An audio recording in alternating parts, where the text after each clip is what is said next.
Welcome to a special series of Beyond the Text, the interviews. I'm your host, Samuel Woodall, and in this podcast series, we'll embark on a captivating exploration of ideas in intellectual history and political thought, through in-depth conversations with former colleagues, esteemed academics, and influential public figures. Whether you're an academic, a history enthusiast, or simply curious about the world of ideas, each episode provides a unique opportunity to engage with brilliant minds who have left an indelible mark on our intellectual landscape. Join me as we journey through intellectual history and political thought, guided by the insights of my guests.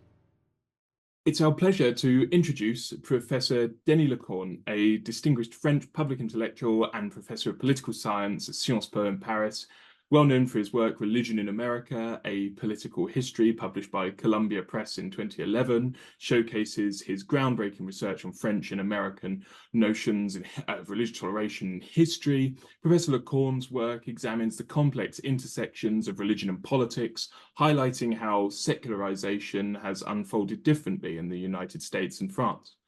Furthermore, we will focus today on Professor Lacorne's seminal work, The Limits of Tolerance, Columbia University Press 2019, which delves into the challenges and nuances of toleration in contemporary society, reflecting back on its evolution. As a former FSI Humanities Center international visitor, Professor Lacorne captivated audiences with his insightful presentations. His expertise extends beyond academia, earning recognition in wider intellectual circles. He serves as a senior fellow at Sciences Po's Center for International Studies and Research and as a professor at Sciences Po's Paris School of International Affairs. Additionally, he has engaged with various media outlets, including a notable interview in the Stanford Report in February 2013. Today, we're honored to delve into Professor Denis Lacorne's expertise as we explore the complexities of religion, politics, and secularization in contemporary society, with a focus on his work, The Limits of Tolerance. Please join us in extending a warm welcome to Professor Lacorne. Well, thank you so much for inviting me. I'm delighted to be part of this discussion, and I'm just waiting for your questions now. Fantastic. We'll go straight into question one. So we'll look at The Limits of Tolerance, your book first, and then turn later to your paper, The Secular State and Religious Tolerance.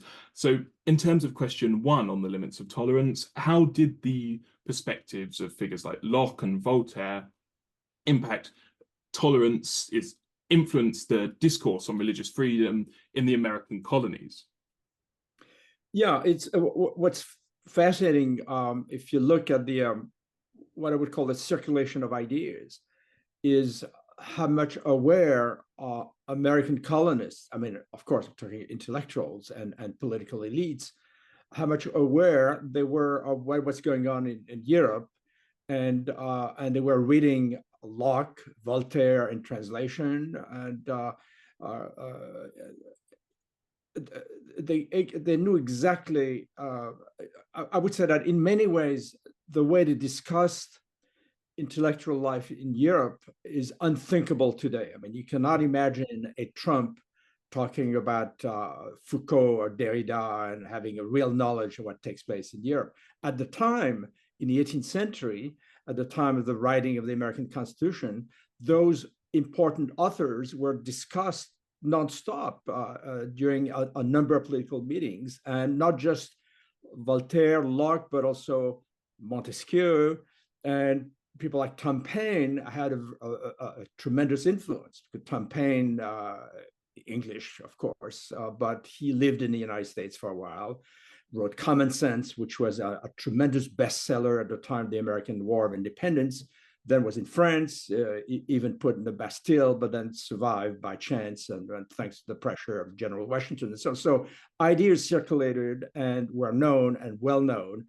And the debate about tolerance was key because France was the least tolerant of the European states, and that came up until Louis XVI in 1787. In fact, abolished the revocation of the Edict of Nantes with the Edict of Versailles, And that was a big change. And there was American influence behind that, and maybe English influence as well. And never forget that the revocation of the Edict of Nantes that took place in 1685 led to the expulsion of 250,000 Huguenots, most of whom went to Germany, Holland, Britain, and the United States. And among the American founding fathers, you have people like John Jay or Hamilton, who had Huguenot backgrounds, parents or mothers, and so they were influential in the United States. So you have circulation of ideas, but also refugees, religious and political refugees who also had some influence. And Locke and Voltaire were very much aware of that. And when, for instance, Jefferson writes the bill for the establishment of religious freedom, it's in Virginia, and that bill, in fact, will be adopted by the legislature. It's a very interesting proposition about the disestablishment of the official church of Virginia, which happens to be the Anglican Church. In Connecticut, it was other more Calvinist churches. And Jefferson's argument, supported by Madison, was that in the modern states, tolerance requires a real separation of church and state. And you cannot finance religious schools. You cannot have taxes that favors a dominant church. You cannot. So he insisted on that. This kind of separation. Even we'll talk later of a wall of separation between church and state. And what's interesting about this document is that it was discussed in France in Desmonier's Encyclopedia, which is the encyclopedia written after the Diderot and D'Alembert encyclopedia. It's a modern political encyclopedia. And Desmonnier, who was a secretary to the brother of Louis XVI, Desmonier's Encyclopédie méthodique, has a whole chapter on Jefferson's bill to establish religious freedom. And that's published in France in 1786. Even before the French Revolution. So we do debate toleration, we do debate the question of secularism at a time where we're not yet a secular society. That's really interesting that America's almost like a transceiver. It's taking it in and then giving it back later in terms of evolving the discourse on toleration. And then if you read Locke and Voltaire, I mean, both were in fact reacting to the wars of religion, which had been so costly in Europe, 30 Years' War in particular, with over 1 million deaths, but also massacre like the Saint Bartholomew Day massacre in France, and other. And so for them, the worst possible thing was religious wars. And they, in fact, invented, I would say, the kind of preconditions that are required if you want peace and if you want toleration. And those preconditions are two, I would think. Religious pluralism, you have to have several religions in a state, not just one. And you have to have a separation of church and state, or separation of civil and religious authorities. And the best example of that, the best illustration of that is Voltaire's famous passage in his letters concerning the English nation, where it describes the functioning of stock exchange in Britain. And he concludes that passage about the fact that, at least in commerce or in the stock exchange, religion is irrelevant. The one religion you cannot accept is bankruptcy. That's it. And he concludes his letter in saying that, if you have one religion, a government with one religion, that's going to be a tyrannical government. If you have two religions, and only two, then people will cut each other's throats. But if you have a multitude of religion, then people at last will live peacefully and happy. So it's really a strong argument for religious pluralism. And at which point, that's where in my book, I'm trying to define tolerance and toleration. it's complicated because in French, the term toleration, even though French originally has disappeared, is not used anymore. So Locke's letter on concerning toleration in French is immediately translated as lettre sur la tolérance. And I would argue that I would give maybe two possible definitions of tolerance. One, which is a negative definition, from Latin root tolerare, which is to burden, to actually bear a burden, accept a religion which you dislike, accept dissenters, but not give them all the rights that they may wish to have. They cannot, for instance, serve in the army. They cannot have ministers in certain cities, and so on and so forth. They have to pay higher taxes than other members of the dominant religion. So that's one form of toleration. I call that toleration, which is really negative, the tolerance. And then a positive definition, which I call tolerance, which is more than mere toleration. I would say it implies an equality of rights not just for citizens, but also an equal treatment of existing religion that are equally recognized, and a system where no religious community is treated as superior to another. This idea, in fact, is well defined and redefined by a wonderful German philosopher, Rainer Forst, who's written an important book on toleration and conflict. And he calls that the respect conception of tolerance. You accept other religion. You may not agree with their ethical values, with their tradition, but you accept it as equal, and that's it. That's the respect conception of tolerance. And I think it's a pretty good definition of what I would call modern tolerance. That's very, very interesting. I suppose, particularly in the English case, it's interesting that toleration, even when it becomes a more positive toleration at the dawn of the 18th century, is still very much rooted, after the Glorious Revolution in 1689, it's still very much rooted in an intolerance of obviously the Catholic threat after the Declaration of Indulgences in 1687 under James II.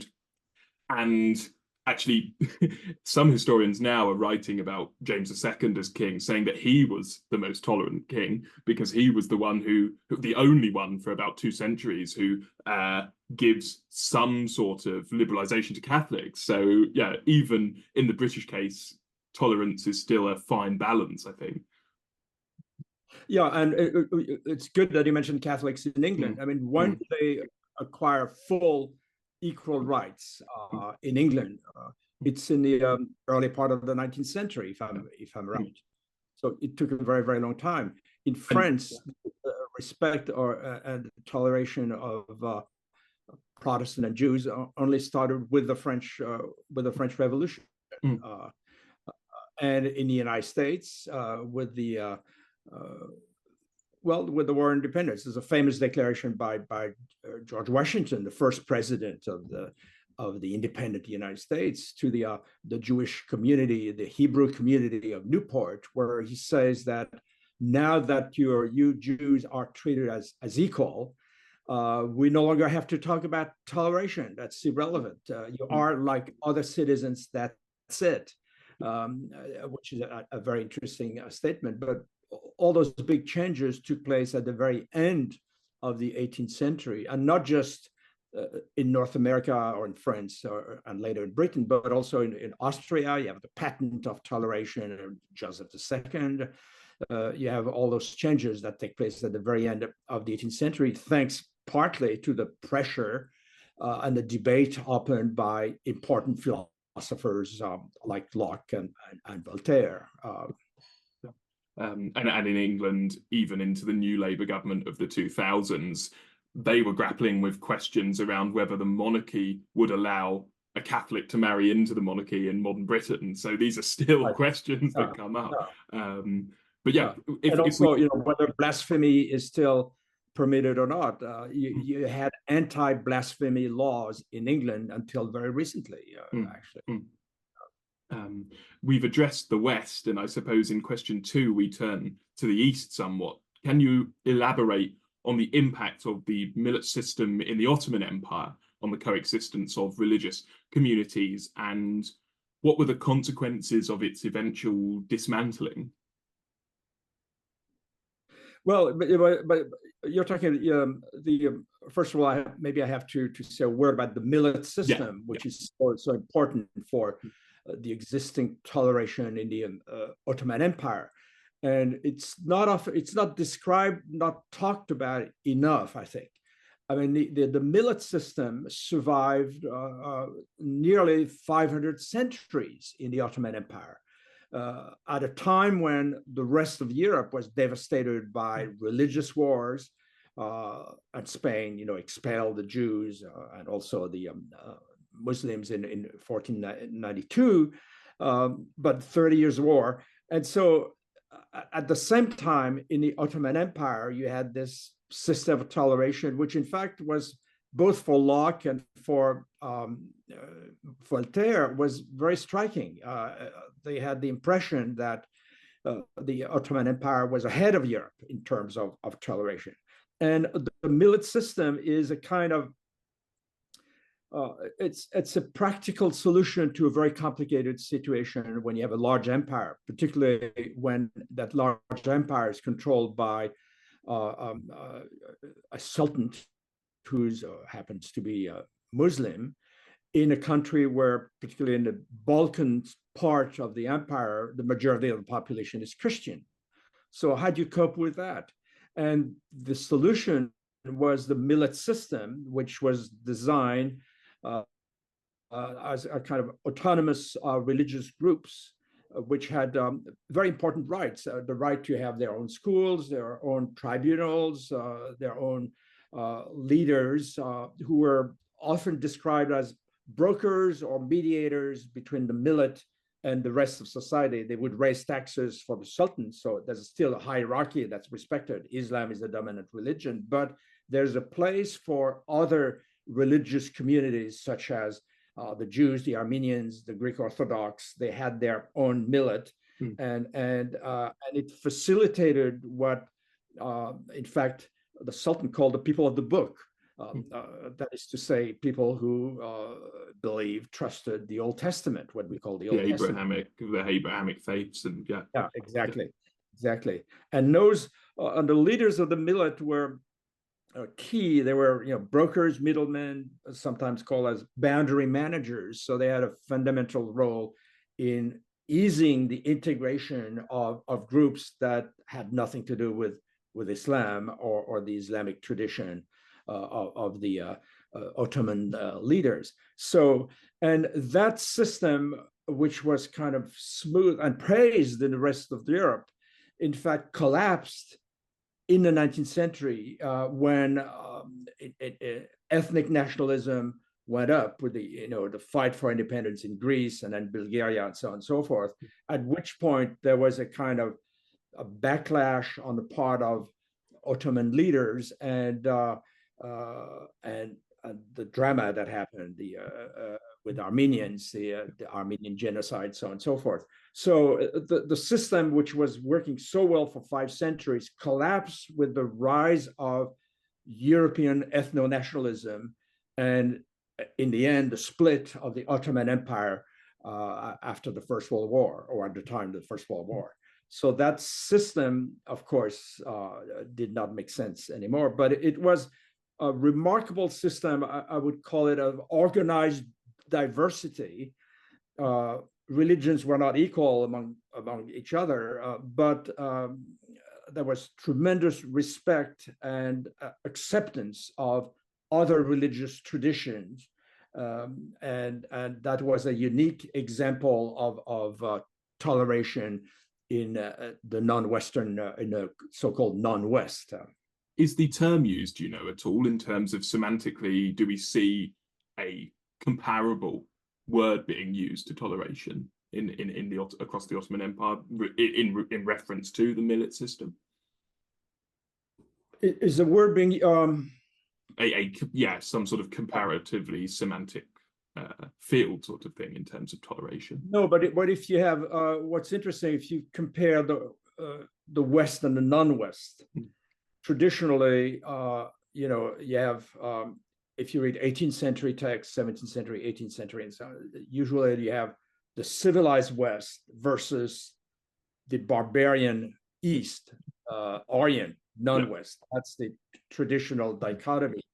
And what's interesting about a number of philosophers, and that includes, certainly Voltaire, but also Bourdieu and many others, and they try, Abbé Raynal, who was an influential writer in Europe at the time, and he wrote a kind of history of the world, comparing different, and all those authors are saying they're kind of overturning the dichotomy. They say, look carefully at what's happening in the rest of the world. We are too Eurocentric, and we should find out what happens, not just in North America, but in Latin America, in Asia, and so on and so forth. And if you really look at what happens elsewhere, you have the opposite of what we think. We are the barbarians, and they are the civilized people. And we behave in North America like the Spaniards did, and we murder the Native Americans and so on and so forth. And so there's this inversion of the vision of the world, which is so fascinating and stressed by philosophers, and therefore challenge for us. But the idea of challenging, debating established truth is something which is at the key of the Enlightenment philosophy, and it's something that we have forgotten today. The barbarians, that's us, not them.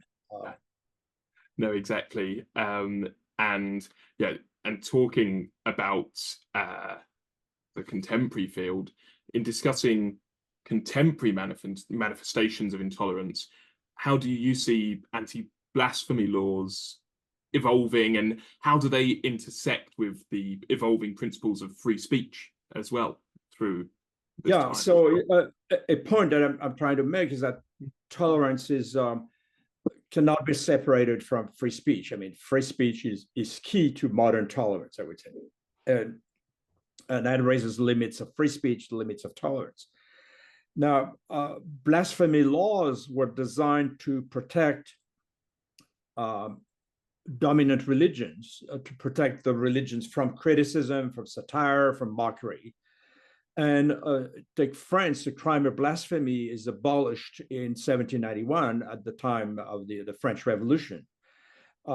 It had been denounced by Voltaire in very strong terms. I mean, Voltaire was shocked that as late as the second half of the 18th century, with the king, Louis XV, you have the execution of Chevalier de la Barre. He was accused of what? He was accused of having damaged a representation, a wooden representation of Christ on a bridge in the city of Abbeville, and of having insulted, after having had too much to drink, God, the Virgin Mary, and Jesus, and the sign of the cross during a religious procession. Okay, those things sound, kind of mild for us today. But poor Chevalier de la Barre was tortured, beheaded, his corpse was burnt. Attached to his corpse was Voltaire's philosophical dictionary, and all of that in the second half of the 18th century, when, in fact, in Austria and the rest of Europe, tolerance was being discussed. So that was very shocking. And what's interesting is that we, of course, forgot about that. I mean, not everyone reads Voltaire, and most people don't even know about Chevalier de la Barre, even though there's a statue of Chevalier de la Barre that was built near Montmartre in Paris. And then, for me, what's fascinating is my book's about religious tolerance, not tolerance about gender, LGBTQ, diversity. That's another type of tolerance. We should talk about it. But what struck me is that we had forgotten that religious tolerance was a question anymore. It was no longer a debate. It was solved. We didn't think in the 70s and 80s that was a problem, until the Salman Rushdie's novel, Satanic Verses, and the fatwa from Khomeini's against Rushdie for a novel, a work of fiction that did talk about the Quran, Muhammad, but in a way that was fictional. And so that was striking, that what we thought had been solved, religious tolerance, came back in the news as something that wasn't solved, at least in part of the world. And it had to do also with a kind of global conflict opposing Iran to Saudi Arabia. Because when Rushdie's book came out, Saudi Arabia, of course, denounced the book as horrible, and but that's it. There was no fatwa. And at the time, Khomeini was trying to represent global Islam and wanted to be more ambitious in Saudi Arabia. I wanted to represent the whole of Islam and pass the famous fatwa. So you have global politics that intersects with discussion about religion and fiction or nonfiction, and so on and so forth. And it's also a time when you have, or artists are trying to provoke religious believers, not just Islam, but we should never forget there was a famous statue by Serrano. I think it's a Spanish artist, Serrano's Peace Christ, which was shocking. And it's a picture of the crucifix, a Christ on the cross, put in a bucket full of urine. So very shocking for a Catholic. Or you have, for instance, Martin Kippenberger, who represents the crucifixion as a green frog drinking a beer in its hand, and that was introduced in a museum in Bolzano in northern Italy. And at the time, the Pope Benedict, in fact, claimed that this was blasphemous, but of course, there was no laws against blasphemy in Italy. So their solution there to the problem was that Kippenberger's statue, Christ as a green frog drinking beer, was displaced from the entry hall of the Bolzano Museum and put upstairs. But that's it. It wasn't destroyed. So you have, this question of blasphemy. And in England, you had an anti-blasphemy law, but an anti-blasphemy law that was designed to protect the Anglican Church, not other religions, certainly not the Catholic Church or Islam or Muslim. So at the time of the attack against Rushdie, there was a debate on, what do we do? Should we, maybe to prevent the anger of part of the Muslim community, we should maybe expand the blasphemy law, and so that it would cover not just the Anglican faith, but other religions. And it was decided, I think in Parliament, that was such a complicated, dangerous thing to do, because you open Pandora's box. Which religion should be protected, which should not be, how many religions are involved. It was, in the end, the kind of common sense solution was that, well, let's be modern, let's abolish the anti-blasphemy law, and that's it. And that's what happened, with few consequences, except that blasphemous poem by Kirkup, which was sanctions at the time of the anti-blasphemy law, no longer was sanctioned after the abolishment of that law. And so the BBC, and on the BBC you could read Kirkup's horrible quote poem on a Roman soldier having sex with the Christ on the cross. That poem was read on the BBC, and no one objected, and nothing happened after that. So that's for the debate about them. But you have other countries in Europe, and that's very interesting in terms of law. In Europe, there are secular states like France, typical example, or Belgium, but you also have non-secular states that still have blasphemy laws on their book. And a good example of Austria. In Austria, you still have anti-blasphemy laws. And so when a teacher in a public meeting denounced Muhammad as a pedophile because of his marriage to a 6 years old girl, Aisha, that teacher who, by the way, did not try to explain why it happened, the context, the fact that at the time of Muhammad, numerous leaders, kings, including in Europe, would marry very young women, or a young girl. That was a different time.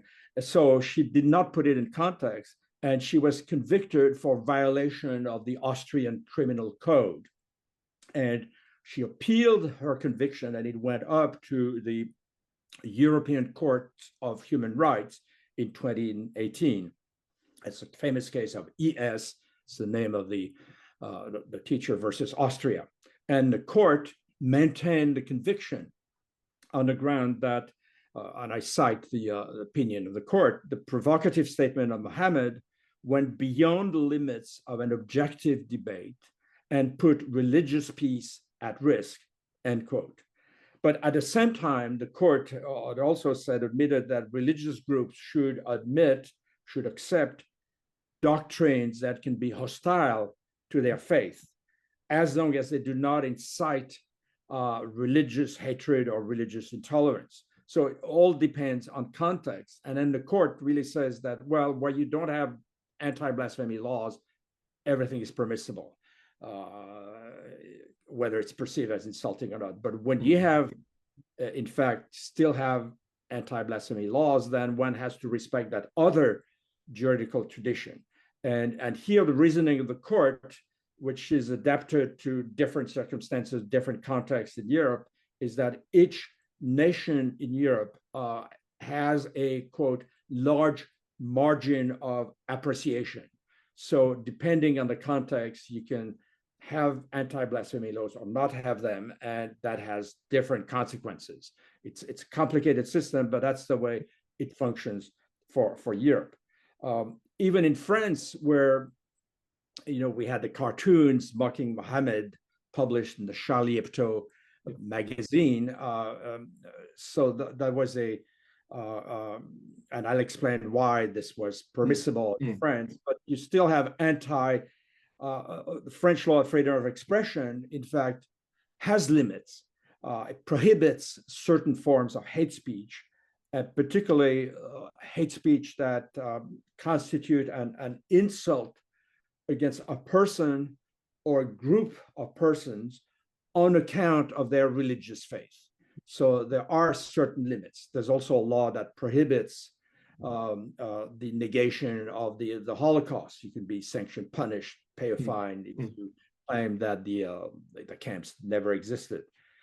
So even in France, freedom of speech has some limits, and we can talk more about the case of the Charlie Hebdo if you want. Yeah, I think I just had a couple of comments in terms of, particularly in the British case. I mean, that link to Chevalier, as you were saying earlier, it was very similar in Britain, even after the Act of Toleration in 1689. Scotland's obviously a very unique circumstance in the British religious or theologico-politico discourse, because 10 years after the Act of Toleration, there's the famous Thomas Aikenhead, who's executed because he blasphemes at Edinburgh University. And having been based up in Scotland, it was the same in St Andrews as well, some of the last places for people to be burned on the pyre in St Andrews. And in Scotland, even into the 20th century, there's the famous 30-year ban of Monty Python's Life of Brian in terms of satirising the life. So there are still nuances even in the British case, particularly in Scotland. It's very visible. But I think in terms of moving on to our next question, we can sort of link it in, because I think a lot of the sort of British discourse I see is almost relying on that kind of John Stuart Mill-esque kind of harm principle of, as long as it doesn't go beyond the threshold, as long as you're not impacting too far on someone else, you're able to engage in discourse. So it's almost like that harm principle applied to ideas. So regarding your stance on self-censorship, how do you balance the importance of free speech with potential consequences and sensitivities?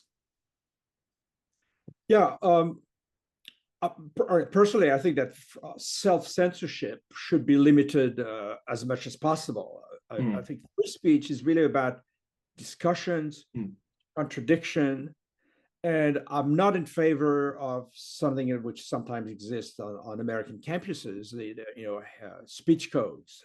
I think that hate speech codes are dangerous because they ban. I mean, the end result is that they ban the expression or the discussion of unpopular ideas. They impose too often a kind of majoritarian bias, which could be fine under normal political circumstances, but ideas that are shocking or repulsive should be discussed nonetheless. And I don't agree, for instance, with I think it's a British philosopher, Jeremy Waldron, who wrote an interesting book, The Harm in Free Speech. I don't agree that hateful speech can be harmful because it pollutes the environment and then provoked racism and even violence. I think, no, I mean, free speech cannot be without limits. I agree with that. But how do you exercise how disruptive free speech can be? And I think in the abstract, it should maybe not target a specific community or specific person, but then you have laws for that. You have defamation laws and so on. The key point, and it's difficult to find a proper balance between public security, public order, and freedom of expression. Now, let's take several examples. In the United States, where free speech, it's paradoxical because free speech laws and case law is incredibly open to all form of free expression, and yet you have a lot of censorship that goes on as well. Same in Britain, perhaps. But for instance, in the United States, you have the infamous case, the Skokie March, which was a march of neo-Nazis in a suburb of Chicago, Skokie, where a lot of survivors of the camps lived. And Skokie, you had neo-Nazis with Nazi flags and Nazi slogans who wanted to march in that little city. It's a suburb of Chicago. And what did the court say? The court said, well, it's fine. It's free expression. Of course, you may hate, dislike, particularly in a neighborhood where you have so many survivors of the Nazi camps. But as long as there's no immediate threat of violence, we cannot block this demonstration. And you have many other cases like that in the United States. For instance, regarding the KKK burning crosses. Now, if you live in the southern United States, first of all, the KKK is something horrible, and someone who burn a KKK cross is a sign of something horrible is going to happen. But here you have a case law, for instance, Virginia versus Black, where burning a KKK cross on a public site is fine. But burning a KKK cross next to the house that's occupied by an African American or on the lawn of a house in front of it, that's not permissible because that represents a true threat, an imminent threat of violence. So in that case, that cannot be accepted. So you see the line, the red line is put quite differently in the United States from other societies. But let's take an example of censorship, which for me was quite interesting because I like the artist. Philip Guston's exhibition at Tate Modern and also in Boston and Washington. Philip Guston's exhibition was prohibited for at least a year. It finally was shown. It is current, I think, today again in England. And why was it prohibited? At the time, Philip Guston, it was the time of the George Floyd murder in the United States. And he is known for his paintings of cartoonish KKK people with a white hood. And those cartoonish things are mocking, in fact, the KKK. But this message was totally misread by people who thought that maybe it was those were paintings in praise of the KKK, even though the artist came from Ukrainian Jewish families settled in the United States. Even though the artist was known as an anti-racist Southerner, it certainly never intended to insult a Black audience, but he was just mocking in a devastating way, if you look at the paintings very well, supremacists. So here context matters. People didn't observe properly what was going on, and the decision to postpone the exhibition was utterly absurd. What was needed was just maybe a post or poster saying that, explaining the context, and that the intention of the artist was to mock white supremacists, period. So that's, context matters. And the same could be said about the question of the Charlie Hebdo affair in France. Do you want me to go? Yeah, I'd love, yeah. Charlie Hebdo, that's very interesting. It's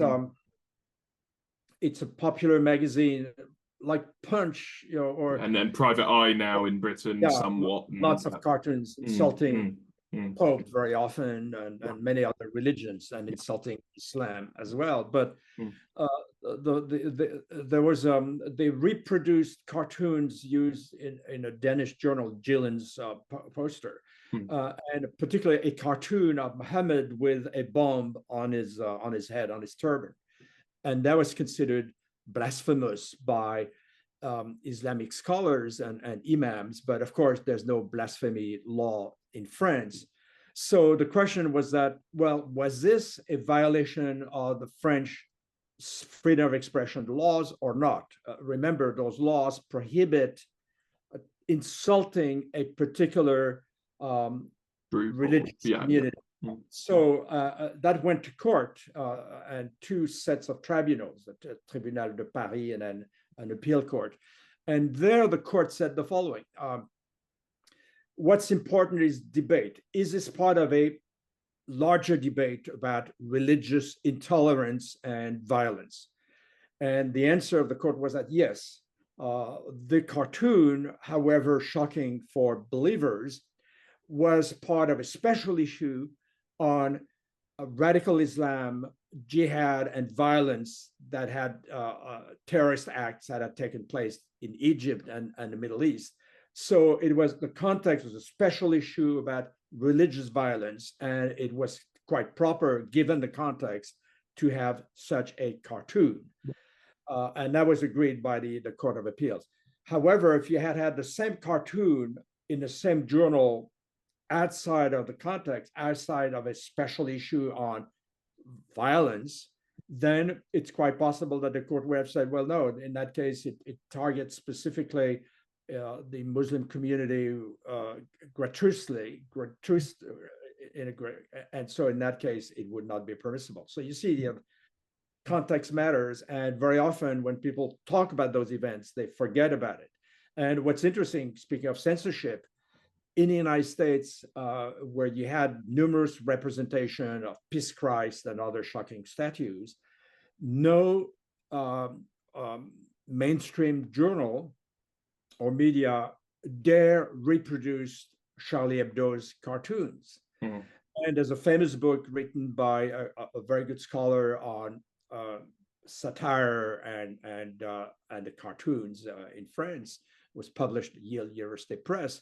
But in that book, you don't have a single cartoon because the publisher, Yale University Press, was afraid of maybe provoking a violent reaction from some unknown person.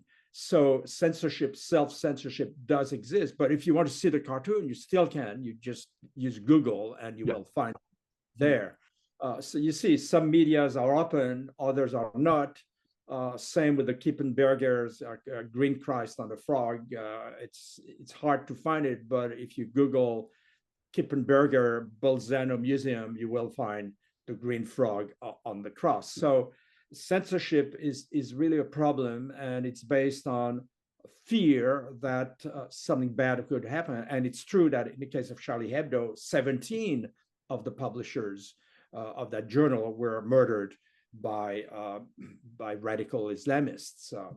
So there is a risk. Free speech is not without risk, and satire and cartoons are not without risk, but it's part of free speech. I mean, one has to be able to take a chance, take a risk, because otherwise you'd never have a full debate. And I think what's interesting there, from my perspective, and perhaps from a kind of that sort of 19th century British pragmatism perspective, is that it's kind of how far can you take it so that it is contributing to the discourse and moving it forward, versus, as you say, the kind of controversy that it could cause and the burden of free speech that comes with it.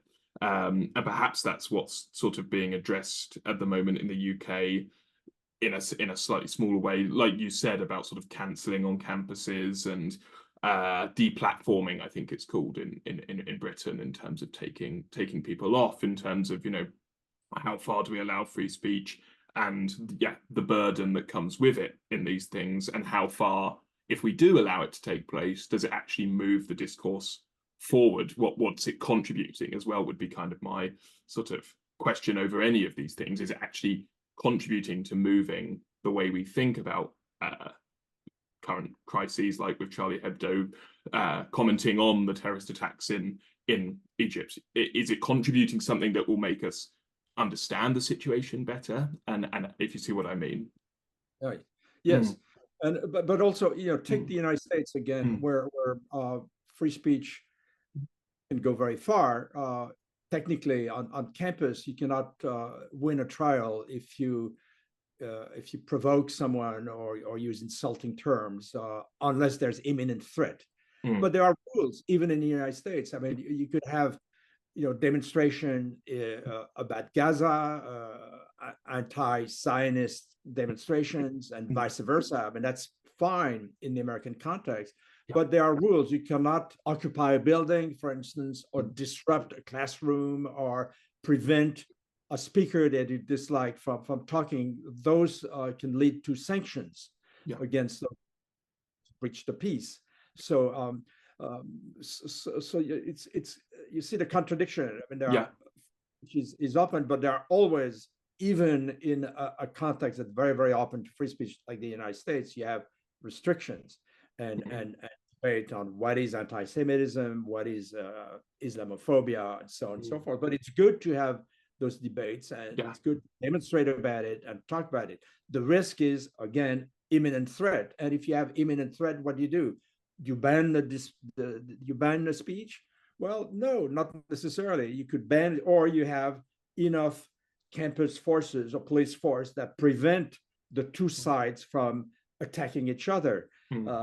That takes some precaution, and that's what did not happen in Charlottesville, for instance, in 2017, when neo-Nazis demonstrated in the city of Charlottesville and against the potential removal of a Confederate general statue, which in fact did take place, but 4 years later. So that you had this huge 2-day demonstration by white supremacists, and one white supremacist drove a car and killed a counter protester. That was horrible. But at the time when that took place, Trump, for instance, said, well, I can understand the two sides of the thing, and I have sympathy for supremacists, which was an embarrassing response. But Trump could say that. Yes, the problem there was that municipal authorities did not anticipate the possibility of a fight between two factions, and did not provide enough police force to prevent the attacks, which they did not anticipate. So here, the problem is you could be aware of a risk of threat, but if you identify a risk of threat, then you have to take measures. Otherwise, it's going to turn for the worse. And that's against, finding the proper balance between public order and free speech. And it's not an easy task for municipal authorities or campus authorities as well. But that's part of the challenge of free speech. Exactly. And I think that sort of feeds into, we can kind of just touch on this question very quickly in terms of, in addressing religious practices and exemptions from general laws, what criteria should nations consider when navigating requests based on religious beliefs? I think we've kind of addressed a lot of that, but if you'd just like to touch on that very quickly. Yeah, in the book, I give numerous examples of exemptions from general laws. The Amish community in the United States, the Sikhs, motorcycle riders and construction workers in England, Jehovah's Witness, refusal of blood transfusion. So I give a number of, or the use of psychedelic mushrooms by Native Americans. So I give a number of examples of that.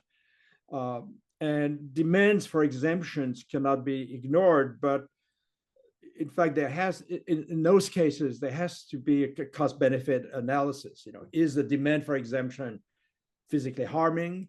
Does it come from a group that are good citizens and not a threat to the rest of society?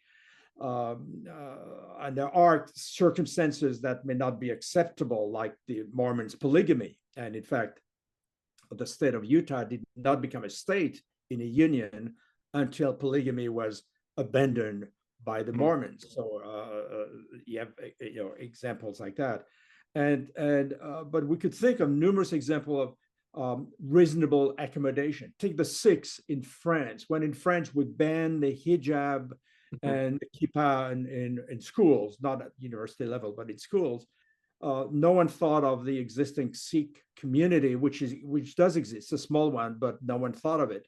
And so the Sikhs complained about the fact that they were not included or talked about in the law.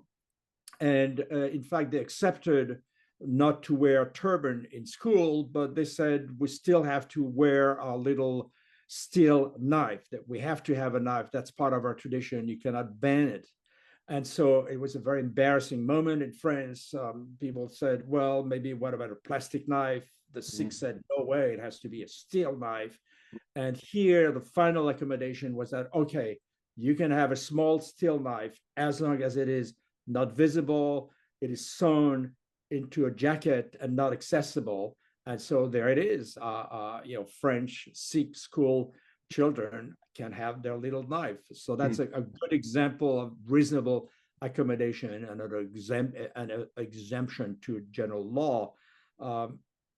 But another example, perhaps just to finish with that, in the United States is a very recent court decision by the Supreme Court called 303 Creative versus Hellenis. Now, 303 Creative it's about a website designer in Colorado, and someone who specializes on sites for major events, particularly weddings. And she refused to do as asked an event for a gay wedding, and she invoked her freedom of consciousness, the fact she's an evangelical that was against her faith. So she said, I cannot do it, and I need an exemption. And what's interesting is that the court, which is quite conservative today, decided instead of applying the anti-establishment clause that prohibits favoring one religion over another or non-religion over, the court decided that in that case, the site had to do with kind of an artistic expression, so there could be an exemption for religious reason, and she had the right to refuse to build up that site for a gay couple. It's a problematic decision, and it raises what about then a taxi driver or the owner of a restaurant? Could they as well refuse clients because they don't share the same faith? So it doesn't solve the issue, but it's the kind of debate you have today in the United States. And I believe exactly the same issue came up in Northern Ireland in the UK with a cake within a very conservative religious community in terms of a gay couple's cake being made for their wedding and it being refused. So exactly the same conundrum. And in terms of looking at dress and the sort of French restrictions, how would you propose addressing the issues surrounding French restrictions on Muslim hijabs and burqas and niqabs without compromising those fundamental liberties that obviously the Enlightenment sought after? So here's the example of France. It's a little embarrassing. For some reason, there's an obsession about clothes and religious garbs and in France, which you certainly don't have in England or don't Yeah. have in the States or in Germany and other countries. And here you have a kind of perversion of secularism. And of course, since we're a secular republic, secular state, it's never openly said that this type of hijab, the burkini, the niqab is going to be banned because that's part of a religion. No, we're never. We are using universal abstraction. So when we ban hijab in high school, in school, uh, where the law doesn't say that, it says we ban visible, ostentatious religious symbols in schools. When we ban the full face covering, the niqab and the burqa in the street, we say, well, no, we're faced against full face covering, period. When we ban say the burkini in public swimming pool, we say, well, it's a full body covering that's banned, not the burkini in itself. But each time the ban is imposed, it targets a specific community, and in most of the cases, it happens to be Muslims. So that's a real problem, and here you have well, it's classic conflict of laws. Fundamental laws. What are they? There are fundamental laws and principles, one of which is freedom to move wherever you want, when you want, on the public square. And that's a fundamental law tradition. And then also the right to dress as I wish, and the right to display my faith in wearing a particular kind of clothes. And certainly, nuns, priests, and monks in the streets of Paris are not prohibited from wearing their particularly religious garb. So why do it for one group and not the other? And that's where the problem lies. And of course, what's invoked to ban the hijab, the burqa, the burkini is that those who support those bans, in fact, invoke, the need of sexual equality. There should be no special difference between boys and girls, public order, and above all, they invoke the l'art de vivre ensemble, the art of living together, which is a nice concept, but fraternity, maybe that's what it means, but it's unclear precisely what does it mean. And except that the art of living together is a way of, or seen as a way to building up separate, rival, close communities. But you cannot really do it if you have neighborhoods where the majority of the residents are Muslim or Jews. The art of living together is it's a nice concept, but in fact, it doesn't really exist in our society. And the result is that chaos in the street and chaos in parliament. And there are, of course, reasonable accommodations, which we don't talk about too often, but they do exist. And for instance, in France, you could argue that, well, you should not wear a visible religious symbol in high school because the student is not of age. It's not able to take an independent decision. But we do allow wearing the hijab in universities because the idea is that those are, adult and they can make the decision for themselves. Take the burkini in public schools, a nice accommodation which you find in Switzerland, for instance. Should we ban the burkini? And the Swiss answer is that no, we cannot ban it. But however, sharing a pool with boys and girls it's part of building up solidarity and citizenship. So we can demand that girls and boys share the same swimming pool at the same time. No special hours for girls, special hours for boys. But the concession that we'll make is that fine, if they want to wear a burkini, that's okay. We are not going to ban that. And in France, there are other examples with the new government, with Macron's new Minister of Education. There was the idea that on an experimental basis, something which is widespread in England but not in France. On an experimental basis, we're going to try to use uniforms in school to prevent further debate on the abaya and the hijab and so on and so forth. So that's an interesting way to experiment and see what happens. And maybe it's a nice way to emphasize equality between the students without giving a central place to religion. But those are ongoing debate. Of course, now in French school, you can eat kosher or halal at noon, which wasn't possible for many, many years.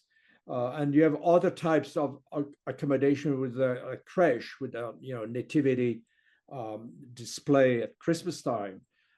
In France and the United States, for that matter, you cannot have the display of a creche in the public building. It could be City Hall, or it could be a legislature.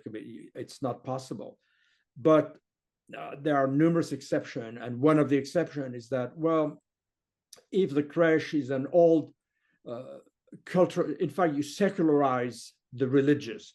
If the creche is an old tradition, it's an artistic tradition with little satin and colors representing Provençal clothes, that's fine.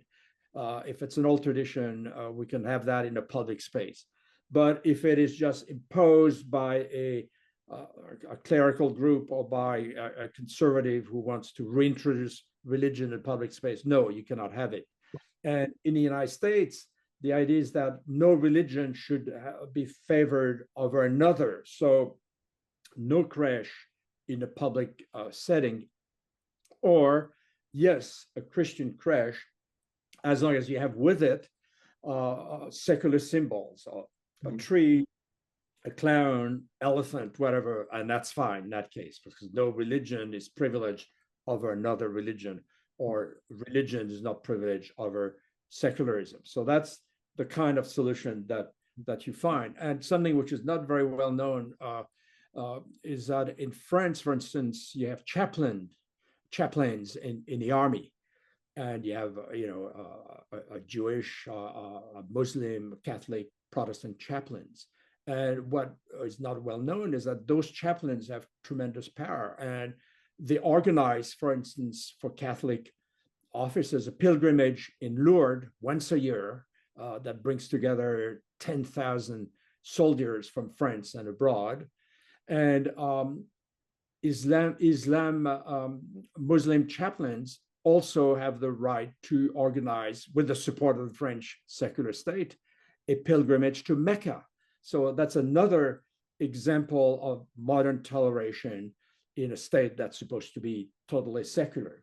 And I could pursue further in the French Legion, for instance, which is not supposed to be, that you have any kind of religious, you have creche that are in each of the posts of the French Legion outside of France. At Christmas time, you have little creche representing the Christian creche, and then underneath, little trucks, little cars, little guns representing the post of the French Legion in country X, Y, or Z. And that's unchallenged, even though it represents, in that case, a single religion, which is a Christian religion. I think it's so interesting to hear the provocative nature of the relationship, as you say, in the public square, which we'll come back to in a moment in terms of your paper. But in Britain, these questions still lie there about the interwoven nature of the church and state. For example, Rishi Sunak was recently giving evidence to the COVID inquiry, and as he goes in, he has to swear on the Bible. And obviously Rishi Sunak is a Hindu. So, in Britain, it's almost like the debate isn't so controversial. It's almost like it's this kind of symbolism of old that has completely lost its signified. It doesn't serve a purpose. It's very much kind of, the question on toleration is almost, well, what's the purpose of this religious interwoven? You secularize the religious. Yeah, exactly. You make it a non-religious symbol. I mean, that's the case with crosses in Italian schools. Italy today is a secular state, and that they've kept crosses in most of the public schools, and so There was a huge discussion. It went up to the European Court of the Court of Human Rights and the Laudy case. And in the end, it was decided that yeah, those crosses represent an old Italy, after all, was a Christian nation, and so it's part of the tradition, part of the culture, but it's no threat anymore to non-Christian or non-Catholic, because in the public schools you can talk about other faiths, and you can teach. Catechism is not required, and hijab you can wear the hijab, so on and so forth. So as long as it's open to all other religious forms or to non-religion, it's fine. It's a remnant of a tradition, and it's secularized and it's peaceful and secularized. Yeah. But it's the same, in the United States, which is in many ways a secular nation. You have those presidents swearing when they take office, swearing in the Bible. Well, that's not part of the American Constitution. There's not a word about God in the American Constitution, not a word about the Bible. And swearing on the Bible is something which was introduced by George Washington, the first president, who was reintroducing in North America a British parliamentary tradition. And so since then, most American presidents are swearing the Bible. There are a few examples. John Quincy Adams swore on a book of law, so, but you don't have to do it. It's not, but it's part of a tradition. And what people don't realize in the United States is that Jefferson, the second president of the United States, when he was elected president, in his spare time, did a lot of copy and paste. He retranslated rather the gospel, and he took the Greek, Latin, French, English versions of the gospel. And since he was a deist or secularist, he decided to, in his rewriting of the gospel, to eliminate everything that had to do with miracles, transcendence, and so on. So that was cut off. And the end of Jefferson's Bible, which you can find a copy of it at the Smithsonian, you can buy it. It's quite very well done. It ends the following. The end of the gospel, according to Jefferson, is that Jesus dies, Joseph d'Arimathea comes, roll the stone in front of the tomb, period. That's it. No resurrection. And that shocking book, the Jefferson Bible, used to be given for free to every new member of Congress until the mid-1930s. But today, with our Christian America, with evangelical pressure and so on, no one would dare do that. So no one reads it anymore, the Jefferson Bible, which is a kind of secularized Bible, which a president wrote in his spare time. Things have changed. I know, it's very, very interesting. And and as you say, sort of seeing a secularization of the religious in Britain, and perhaps a sort of what Richard Watmore in his End of Enlightenment that he's recently published sort of almost calls like a fanaticization of political ideas, that at the end of the Enlightenment, that old superstition and fanaticism from religion almost fed through into political ideas coming out of the Enlightenment, which perhaps we see in America is almost the inverse. But in terms of, as you were saying about the public square, in your final chapter, you talk about the ideas of demonstrating peacefully against violence and defending free speech. How do you respond to critics on all sides of the political spectrum who would argue perhaps that this approach may overlook the rights of ordinary believers and not to be mocked or ridiculed? How would you respond about going further than that, and why do you take that kind of peaceful, pragmatic line?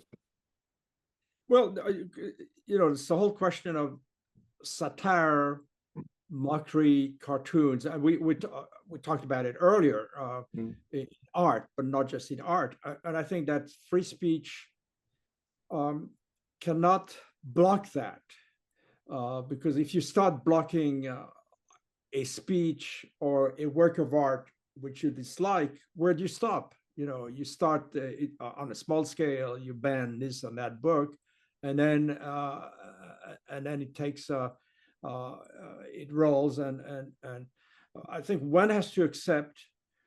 I mean, what I'm pushing here maybe is a new definition of respect. What does that mean to respect someone else's faith and belief?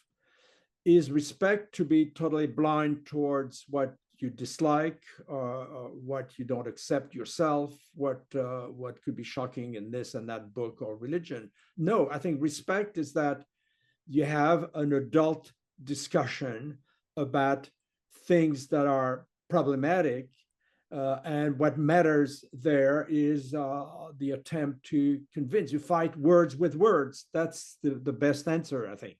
And you try to convince the other side if there is a contradiction. Mm-hmm.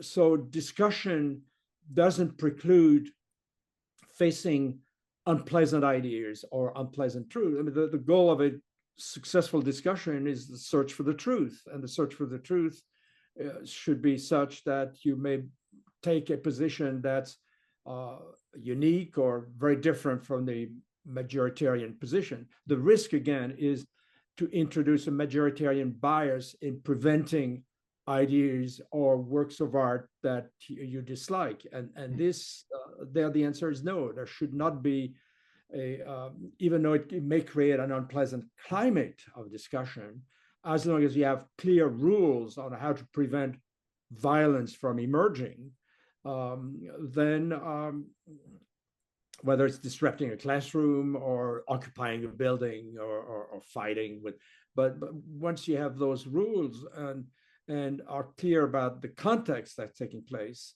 then it's fine. And you can have laws that are restricting free speech, as the law in France that puts limits of free speech if you're insulting a particular group for its religious affiliation, then fine. But if you're mocking in the abstract a symbol which is abstract to start with, why should there be a problem? Of course, some people may be very unhappy. Of course, maybe a terrorist will show up and kill your neighbor, but that's part of modern life. I mean, you try to avoid that as much as you can.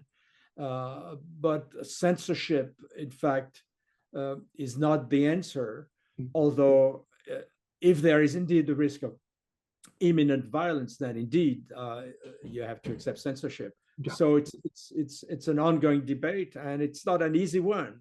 But I think basically, and that's the thing; it's an ongoing debate. Basically, your aim is to is the truth, to find the truth, to convince someone else of the goodness or the superiority of your arguments. But that may not work, and that's fine. That's part of the. That's what you do in debates and political debates. It generate, but that's the risk of free speech. If you limit free speech, then that's the start towards tyranny. Of course, there are the ultimate limits, is well put by Karl Popper. Do you tolerate the intolerant? Popper's argument. But remember, Popper lived in Vienna, knew about the Nazis and the fact that the Nazis could eliminate physically their opponents. So Popper's point is that no, you cannot tolerate the intolerant if the intolerant want to destroy you physically, want to bring, then you cannot accept it. But there's some form of mild intolerance which should be accepted. Debates about ideas, and ideas could hurt. Words hurt, but I would reject the notion that words are actions. No, words never are actions. They could lead to an action, but a word is not an action. And so that's why in the American discussion of free speech, you can even argue for violence, for putting an end to the government. After all, that's what communists did in France, in Italy, in England.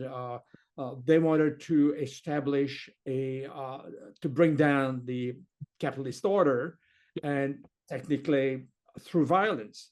But that was symbolic violence. They never really did it. Maybe they did it elsewhere in Central Europe, but it certainly never did it in France or Germany, or so you could argue for violence as long as this violence is not imminent or not achievable, then fine. In the United States, you had a different debate at the time. McCarthyism was the fear that communists would overturn the government, which is absurd in the American context. The communists were so weak in the American context. So that was an absurd, but it was a discussion that took place, and that's why so many intellectuals, Oppenheimer, for instance, and many others, were banned because were banned or were sanctioned because it was believed that they supported the abolishment of the capitalist order. So those are important debates. But again, if an argument for violence, which is vague and abstract, should be accepted. But if that argument is more than that and leads to imminent threat of violence, then clearly you cannot accept it. And if the intolerant want to physically eliminate you, that cannot be accepted. Yeah. And I think your phrase about attempting to convince, obviously that is the essence, really, or the lingering essence of Enlightenment. Baker and Reel, in their What's Left of Enlightenment book, their like postmodern question of Enlightenment, that's kind of their one conclusion, that it's civil conversation. It's the ability to still be able to hold a civil conversation that we need to hold dear as the legacy of Enlightenment. And that leads on. I would say, the best way to attack an unpleasant argument to come up with a better argument instead of remaining silent. I mean, that's what I would offer. Yeah, exactly. And engaging in it in that discursive fashion, in the like free market of ideas, so to speak. Which leads me on to the first question around your paper on the secular state and religious tolerance, comparing France, America, and Italy and their political traditions. We've spoken directly about as you put it, the public square. How would you say today the nationalist or populist ideologies in France and the US, Belgium and Switzerland have affected the presence of certain religious symbolism? And how do you perceive the consequences of these movements on religious minorities? Yeah, well, let me take the French case that I know best. If you look at all the different prohibition of Islamic clothes in France, there are hijab in school, niqab and burqa in the public space, burkini in swimming pools, the abaya in school, and so on and so forth. Those are so-called restrictive measures, and I would call them punitive measures because they target a single group, even though they're taken in the name of universal Republican values. And what I find disturbing is that those sanctions or those prohibitions are, if you look at the broad political context, they always take place before an election, a presidential election. So why? Because there's the fear on the part of left-wing and centrist governments in France that the extreme right will take advantage and to display, the fact that you're also in favor of public order, but not as strictly as tyrannically as the extreme right. So you have to, in the hope of preventing the rise of the extreme right, take right-wing measures. And that backfires in the case. I mean, it's quite possible. Le Pen, the daughter of Le Pen, today in France, is doing extremely well in most of the polls. And so those measures, which were designed to prevent the rise of the extreme right, in fact, have failed in preventing the rise rather of groups like the National Front of Le Pen. So here's the danger, I would say, of weaponizing religious issues for political reason. It's not because you ban the abaya or burkini pool that you're going to be elected. This is putting too much emphasis on religion and not enough on other issues, which could be class issues or economic issues or social issues. And so recently in France, we passed a law to promote, quote, respect for the principles of the Republic. And the law to promote respect for the principles of the Republic, in fact, puts a new burden on ministers. I mean, they have to speak French, they have to have a peaceful preaching in their mosque or their church. They have to reveal the names of the whoever's funding their religious organization. So there are new restrictions. And what's interesting is that those new restrictions targeted imams, targeted Islam, but not just Islams. And when the law was discussed, I had Protestant ministers, Anglican ministers in Paris, believe it or not, there are a few of those, were very concerned because, and Catholic bishops and so on, were very concerned because the law imposed a burden to which they had not been accustomed. The burden, for instance, to reveal the name of funding or donors, or to pay certain taxes which they didn't pay before, was seen as a horrible burden, and was in fact denounced by a group of Catholic bishops, Protestant ministers. But the law passed in the end, and the consequence of that law is that you can now, based on public order, close a mosque or close a Islamic school on the ground that it doesn't respect the principles of the Republic. And now, for instance, preachers or ministers have to accept, have to sign a declaration saying that they are going to respect the principle of the Republic. So it is a new constraint.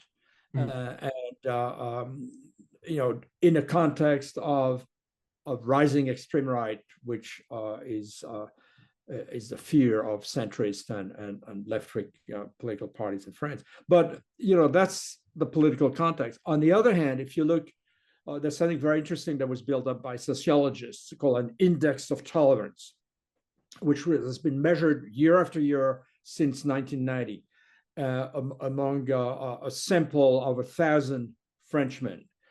So the index of tolerance. And what's interesting is that if you took this 30-year time period, the index of tolerance measured on acceptance or not of immigrants, anti-religious measures, and so on and so forth, that index in fact shows that tolerance is increasing over 30 years, and particularly among younger people. The younger you are, the more tolerant you are towards immigrants, towards people of color, the more ready you are to accept wearing a hijab in the street, and so on and so forth. So there is a more tolerance, in fact, is taking place, despite what you may read in the press, that the society is turning more and more intolerant. So that's not true. And one should never forget that if you consider the stigmatization of immigrants, for instance, of religious minorities, there's nothing new in the United States. The stigmatization of religious minorities has always existed. Remember that, for instance, and I'm writing now a book on the history of race and racial categories in the United States. Take Benjamin Franklin, great liberal thinker, Enlightenment thinker. Yeah. Benjamin Franklin objected to the fact that there were too many swarthy German immigrants with a swarthy complexion, which he thought were not white enough for his state. And he thought a limit should be put to this kind of immigration. Take Irish immigrants in the United States in the 19th century. If you look at cartoons of Irish immigrants, they're often represented as non-white, as monkeys, or are perceived as black. Take another example: Italian immigrants in the United States at the turn of in the 1900s, early 1900s. There's a wonderful book written by sociologists called the Madonna of the 115th Street, and it's about an Irish church controlled by the Irish clergy, and you have more and more Italian that are coming in the neighborhood, And in fact, soon there will be a majority of Italians and a minority of Irish in that neighborhood, which is near Harlem. And what's interesting, you have the new immigrants, Italian, who are often described as, particularly Southern Italian, as Africans, Right. are not put in the main church. They're put in the crypt, in the lesser church underneath the main church because they're Irish. And so they don't share the same preacher and the same physical space. And so you always have this fear, which was important in the 1900 in the United States and led to the quota laws of immigration of 1920, 1924, the fear of a great replacement.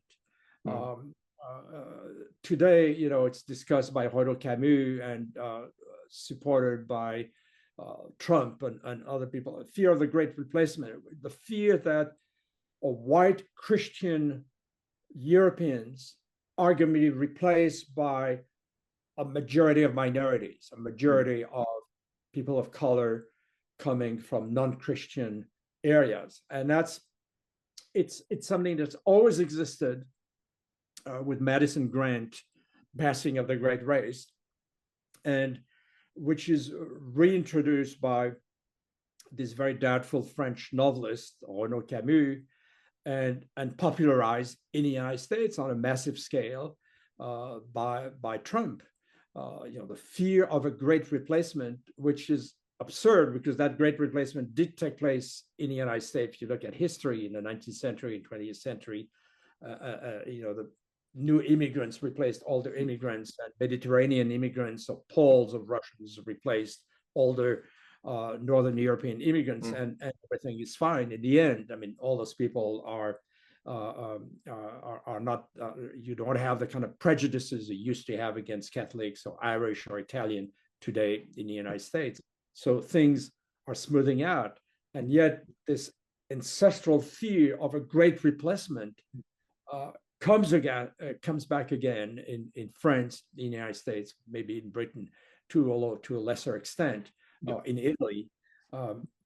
So how do you solve that problem? And the solutions are not simple. I mean, how do you solve the immigration problem? You could have a ban that was Trump's solution, the Muslim ban against 7 Muslim countries, which, by the way, was accepted by the Supreme Court in the name of national security, the Muslim ban, for 90 days, I think. But in fact, what's very interesting, if you look at a dissenting opinion in the Supreme Court's decision there, which is the Trump versus Hawaii, a dissenting opinion by Sotomayor, Justice Sotomayor, which was that, in fact, the ban, the so-called Muslim ban, the 90-day Muslim ban, which targeted people coming from Iran, Iraq, Libya, Syria, Yemen, Sudan, she said that this Muslim ban was an anti-religious policy that masqueraded behind a facade of national security concerns, and in fact violated the fundamental principles of religious neutrality defended by the First Amendment in the United States. So, it's a kind of debate you still have today, and that has juridical implications. And now, how do you integrate? Maybe it's the last question. How do you integrate non-mainstream religious groups into society? Exactly. Yeah. Yeah, and it's always very difficult because there's always what I call the human rights dimension of this debate. And today, immigrants are not treated the way they were in the 19th century. In the 19th century, you had either no laws or very, very restrictive laws. Today, you have human rights considerations that are key, and among those rights, you have family reunification. So maybe there's too much of it, not enough, but that's part of a fundamental right. And the question of asylum seekers, political asylum. Now, the problem in the United States is that those rights still do exist, but for lack of tribunals, not enough judges. In the United States, it takes, let's say you're an asylum seeker coming from Mexico, it takes about 10 years to settle your case. And so, since you cannot do it in less than 10 years, what happens that the asylum seeker who is able to enter the United States will then disappear and get a job in the United States, and maybe 10 years from now, the case will be solved. So that's one way to do it. But, the United States is a huge country, and you have 11 million illegal immigrants that live in the United States. In Europe, what are the solutions? There are less appealing. You export the problem. You see it with Italy, where you sent now asylum seekers to Albania, and in England with the Rwanda scheme. Yeah. So you have this. You export the problem, and I think the best solution would be to negotiate with the source country. And above all, the immigrants themselves are not, they are victims. They are manipulated by, you have drug lords and you have immigrant lords, and those are the ones who should be targeted. Those who are sending, manipulating, trading immigrants from the emerging South. And those are the ones who should be sanctioned, those who favor the illegal trade of immigrants. But it's difficult because that means you have access to the source countries. You can negotiate with the source countries and make sure that they don't favor or support, or there's no corruption in favor of the immigrant lords. That's always difficult. And in fact, one should never forget that behind the surge of immigrants, you have economic conditions. I mean, it's not by chance that today, after COVID, in the United States, with a booming economy, you have more immigrants, because immigrants are rational actors. They come where the jobs are, and and lots of people are going to employ them in any case. So if the economy is booming, you're going to get more immigrants. And what to do to avoid a new wave of immigration? Well, take the today's conflict in Palestine, Gaza. Obviously, in the next couple of years, we're going to see a lot of Palestinians trying to move to Europe or the United States and get jobs there, instead of living in a destroyed city. So what you do, and here again, you have to work at the source. I mean, if our government help the reconstruction of Gaza after the war, then that would solve part of the problem. If we don't help, if we don't facilitate the reconstruction of Gaza, if we don't push for two-state solutions, then we're going to have a lot of new immigrants. And again, the solution is to treat the problem at the source, not wait until it is too late. That would be the answer there. Yeah. I suppose one just final, almost rounding up point is going back to what you said earlier. Do you think if our current leaders in the political sphere and public sphere were reading political discourses like at the time that we both study in terms of the Enlightenment, if they were reading about these ideas, do you think we still have a chance for Enlightenment values to enhance our public sphere through figures like Locke and Voltaire? Well, it has a lot to do with what you teach in schools and universities, and of course, it's never simple. Take Voltaire. He's a great example of the Enlightenment, but he can be read as being anti-Islamist, anti-Semitic, and so on. And in fact, he mocks every single religion in a way that's most cruel. So, again, you have to be opens up the same at the time, and he has no respect for religion whatsoever. But it's true that he wrote things that you probably would not write today about Islam or about the Jewish religion. So that's or about Christianity.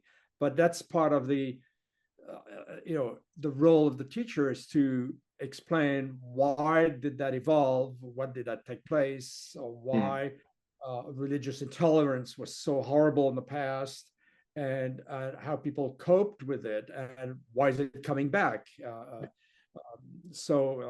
I think they are very relevant because they dealt with problems that we had forgotten and that are coming back today. And religious intolerance still is a threat today that has to be fought with. Yeah. Way possible.